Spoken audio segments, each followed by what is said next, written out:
তুরস্ক ও ইসরায়েলকে ঘিরে শুরু হয়েছে নতুন উত্তেজনা। প্রশ্ন হচ্ছে, ন্যাটোভুক্ত দেশ তুরস্কের সাথে কি সরাসরি যুদ্ধে জড়ানোর সাহস দেখাবেন নেতানিয়াহু? কারণ এরই মধ্যে জানা গেছে কাতারের পর ইহুদিবাদীদের আগ্রাসনের পরবর্তী টার্গেট তুরস্ক।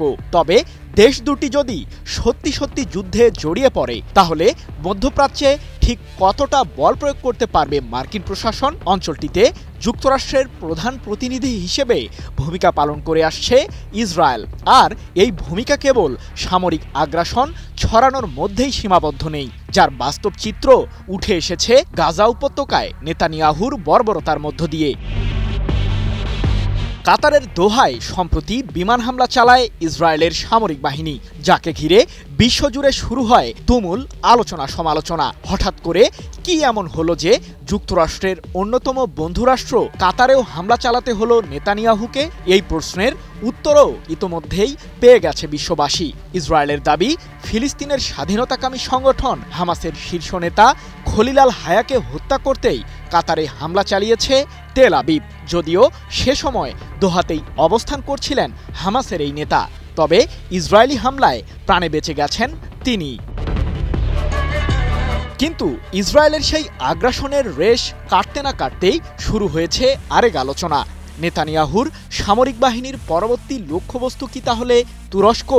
কারণ তুরস্কের প্রেসিডেন্ট রিসেপ তাইয়েব এরদোগান দীর্ঘদিন ধরেই গাজায় নেতানিয়াহুর বর্বরতার সমালোচনা করে আসছেন। এমনকি হামাসের শীর্ষ নেতারা প্রায়ই তুরস্ক সফরে যান এবং তাদের মধ্যে কেউ কেউ অস্থায়ীভাবে ইস্তাম্বুলে অবস্থান করছেন বলে ইসরায়েলের সংবাদ মাধ্যম দ্য টাইমস অব ইসরায়েলের প্রতিবেদনে দাবি করা হয়েছে। এমন পরিস্থিতিতে তুরস্কের প্রতিরক্ষা মন্ত্রণালয়ের মুখপাত্র রিয়ার অ্যাডমিরাল জেকি আর্কতুক জানালেন চাঞ্চল্যকর তথ্য। তার দাবি, কাতারের পর ইসরায়েল তার বেপরোয়া আক্রমণ আরও প্রসারিত করবে, যার ফলশ্রুতিতে তুরস্কেও হামলা চালাতে পারে ইসরায়েল। এক প্রতিবেদনে বিষয়টি নিশ্চিত করেছে সংবাদ মাধ্যম the Times of Israel.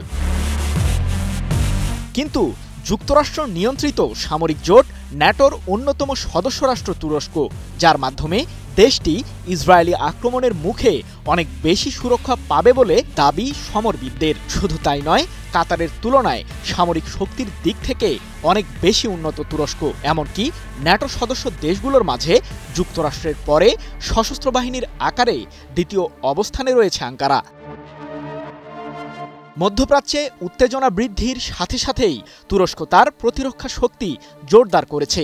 June মাসে ইসরায়েল ইরান যুদ্ধের সময়ই তুরস্কের প্রেসিডেন্ট ক্ষেপণাস্ত্র উৎপাদন বৃদ্ধিরও ঘোষণা দিয়েছিলেন। গত মাসে এরদোগান শত্রুদের হামলার মুখে তুরস্কের আকাশসীমাকে রক্ষা করতে স্টিল ডোম নামে নতুন একটি এয়ার ডিফেন্স সিস্টেম তৈরির ঘোষণা দেন। এমনকি কান সিরিজের বেশ কয়েকটি পঞ্চম প্রজন্মের যুদ্ধবিমান এরই মাঝে যোগ দিয়েছে তুরস্কের সামরিক বহরে। কি বুঝলেন ভাই? অনলি জেডাই চাই। বিশ্লেষকরা বলছেন, কাতারের মতো তুরস্কে আক্রমণ করাটা অতটা সহজ হবে না ইসরায়েলের জন্য। তবে তারপরও যদি হামাস নেতাদের লক্ষ্য করে তুরস্কে নেতানিয়াহু হামলা চালিয়ে বসেন, তাহলে এরদোগানের দেশটিকে প্রতিরক্ষা সহায়তা দেবে ন্যাটো, এমন দাবি সমরবিদদের। সৃজন মাহমুদ, নিউজ 24।